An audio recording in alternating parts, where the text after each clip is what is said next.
ሰዎች ለዱንያ ይገዳደላሉ። አንዱ የሌላኛው ምቀኛ ይሆናል፣ ጠላት ይሆናል፣ ይፎካከራሉ።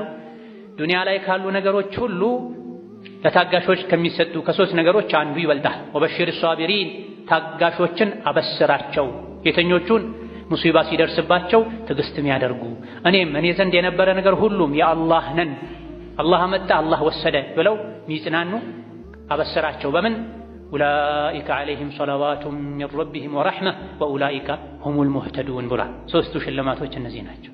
አላህ ተባረከ ወተዓላ ታጋሾችን በሶስት ነገር አበስሯቸዋል።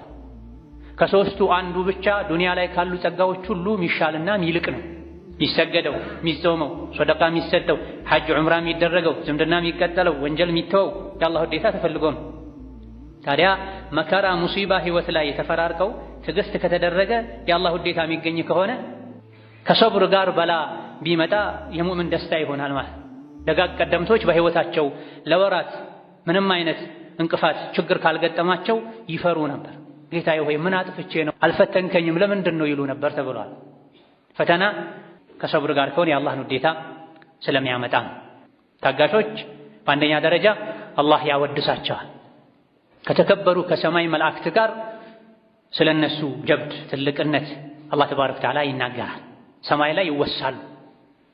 ሰብር ሰማይ ላይ እንዲታወቁ መላእክት ዘንድ ክብር እንዲያገኙ ያደርጋል። ሁለተኛ አላህ ያዝንላቸዋል። ሶስተኛ ሂዳያ ያላቸው ማለት እነሱ ናቸው ብሎ መስክሮላቸዋል። ሰብር ያለው ሰው ሂዳያ አለው፣ አላህ ያዝንለታል፣ አላህ ያወድሳል። ሰብር የሌለው ሰው ሂዳያ አላገኘም ማለት ነው። አልተመራም፣ አልተስተካከለም፣ የአላህን ውዴታም ያጣል።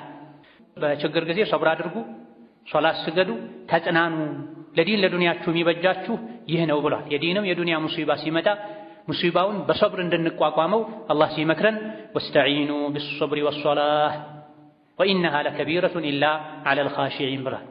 ዱንያችሁ ላይ ልጅ በማጣት ትዳር በማጣት ትዳር ውስጥ ሰላምን ፍቅርን በማጣት ህይወት ላይ ስራ በማጣት አካል ላይ ጤንነትን በማጣት መሰል ሰላም የሚነሱ ውስጥን የሚረብሹ ሙሲባዎች ሊፈራረቁባችሁ ይችላሉ። ዲናችሁ ላይ የተለያዩ ፈተናዎች ሊገጥሟችሁ ይችላሉ።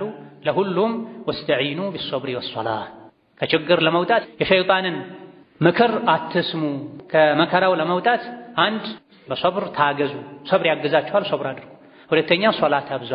በሙሲባና በችግር ጊዜ ሙሲባው ምንም ይሁን ምን አንድ ሰብር ማድረግ ነው አላህ የመከረን። ሁለት ሶላት ማብዛት፣ ዚክር ዱዓ ማብዛት ነው። ይሄን ያደረገ የታገሰ በዱንያም በአኺራ እድለኛ እንደሚሆንም አላህ ሲነግረን የጀነት ሰዎች ጀነት የሚገቡትም ከጀሃነም የሚድኑትም በሰብር እንደሆነ ሲያሳውቀን ኢኒ ጀዘይቱሁሙል የውመ ቢማ ሰበሩ አነሁም ሁሙል ፋኢዙን ብላ ጀነት የገቡ ፈውዝን ያገኙ በትዕግስታቸው እንደሆነ አላህ ሲያበስራቸው እዚህ ዱንያ ላይ ያሉ ሰዎችም ይሄን ከወዲሁ ሰምተው ጀነት ለማግኘት ከጀሃነም ለመዳን እንዲሰብሩ እንዲታገሱ ስለ ጀነት ሰዎች ሲነግረን እኔ ዛሬ ጀነትን መነዳኋቸው በመታገሳቸው ምክንያት እነሱ ናቸው ፋኢዞች፣ ከፈሩት ሁሉ የሚድኑ የተመኙትን ሁሉ የሚያገኙ ታጋሾች ናቸው ብሏል። አላህ ተባረከ ወተዓላ ሁላችንም ከታጋሾች ያደርገን፣ መልካም ሰብርን በሁሉም ሁኔታ ላይ ይለግሰን።